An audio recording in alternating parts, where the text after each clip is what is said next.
అంటే మా భార్య చెప్పినా కూడా ఏం కాలేదు తగ్గని చెప్తుండే. కొంచెం ఎక్కువ నొప్పి ఎక్కువ పూర్తిగా చాలా ఇబ్బంది పడినాను. ఏమంటే చిన్నపిల్లలు కదా, పూర్తిగా నాకు ఏమైతే బాధ ఒకటి ఉండే.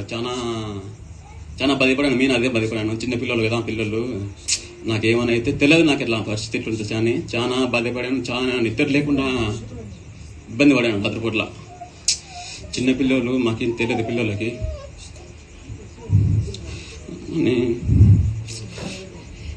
చాలా బాధపడాను నేను.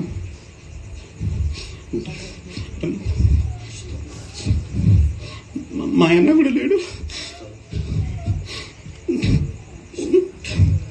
అంటే మా కుటుంబం ఏమవుతుంది చాలా బాధపడాను. అంటే పట్టించుకుని ఇవ్వలేదు. నేను పోతే మాకు చాలా ఇబ్బంది, చాలా బాధపడాను.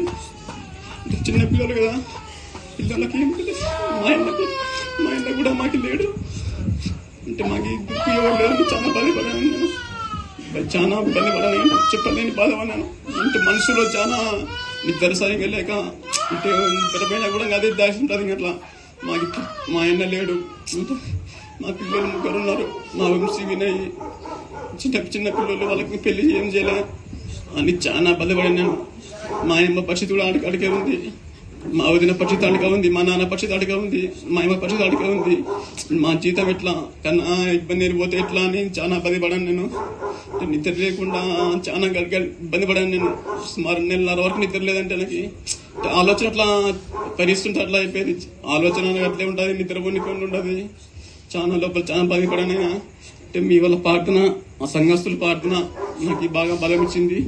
చర్చికి వచ్చినాక నాకు చాలా అంటే నెమ్మది, మనశ్శాంతిగా, అంటే ఒత్తిడి భయం లేకుండా, అంటే మనస్ఫూర్తిగా అట్లా ఒత్తిడి టెన్షన్ లేకుండా నెమ్మదిగా బాగా బలించింది. నాకు ఇంత స్వచ్ఛత ఇచ్చింది అనుకున్నా. స్వచ్ఛత ఇచ్చింది నాకు. చాలా అనుకున్నా నేను.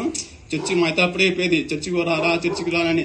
అంటే వస్తలేత్తా అని ఛాన్సాలు చెప్పాను మా అయితకి. అందరు చెప్పేవాళ్ళు, మా వదిన కానీ, మా బేవక్క, బుచ్చక్క, చర్చికి రాకేదని చర్చికి ఛాన్సాలు చెప్పారు. వస్తలేక అని చెప్పి తప్పించుకుంటాను వాళ్ళకంటే. పోదాంలే అని. ఇంకా నా పరిస్థితి చాలా కిటింగా ఉన్నది. నేను ఎక్కడికి పోలే. ఇంకా హాస్పిటల్కి, మందిరానికి, అయ్యగారికి, అమ్మగారికి చెప్తున్నాను నా బయట పరిస్థితి అని. మీ ప్రార్థన వల్ల, సంఘస్థు ప్రార్థన వల్ల నాకు చాలా దేవుడు నన్ను రక్షించాలనుకున్నాను. నాకు భయం చాలా ఎక్కువ ఉండే. నేనంటే మా పిల్లలు, చిన్న పిల్లలు, నా పరిస్థితి ఎట్లా అని చాలా భయపడాను నేను. కన్నా అంటే నిద్ర లేని రాత్రి చాలా అనుభవించాను. అట్లా అయిపోయింది. నిద్ర లేని వాళ్ళు దేవుడే నన్ను స్వచ్ఛపరిచినాడు అనుకున్నాను నేను. చాలా ఇబ్బంది మీ ప్రార్థన వల్ల, సంఘస్థు ప్రార్థన వల్ల మాకు చాలా మేలు జరిగింది అనుకుంటున్నాను. అట్లా